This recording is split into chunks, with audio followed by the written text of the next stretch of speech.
At dusk, the village gathered beneath the cotton tree. Torches burned low. Elders sat in silence. The red earth waited. The famine whispers had grown louder than the wind. And the chief knew something the village did not. His strength was fading, his authority questioned. So he did what chiefs have always done. He called his son forward. Kofi stepped into the circle. Not as a child, not as a soldier, but as a man the village was watching. Inside the compound, the air was heavy. Oil lamps flickered against carved wood. The chief stood tall despite his age, beads resting against his chest, the carved staff in his hand. This village needs strength, he said. You have the respect of warriors. You have the loyalty of the young. You will take my place. The staff extended between them. Power, tradition, legacy. But strength and justice are not the same thing.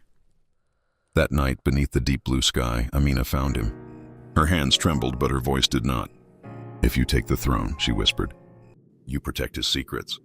Kofi turned away. He is still my father, and this is still my village. Amina's eyes hardened, and hunger is still real. Power does not erase what he has done. The wind moved through the palms.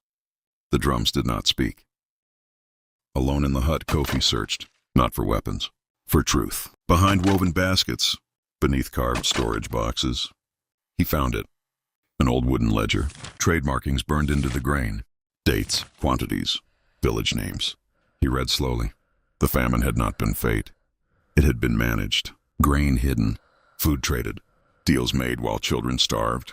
1 second silence. His father had not been powerless. He had been strategic. The next night, the village gathered again. This time not for whispers, for declaration. The chief stood before them. The carved staff lifted high. Zorzor needs strength, he announced. And my son will lead. Murmurs spread like fire through dry grass. Kofi stepped forward. The staff hovered inches from his hands. Every elder watching, every child silent, every drum waiting. He stepped back. Gasps filled the air. I will not rule through hunger, Kofi said. Silence, not fear, not confusion. Shock, because in Zorzor, a son does not shame his father. The chief's face did not change at first, but his eyes did, cold, measured.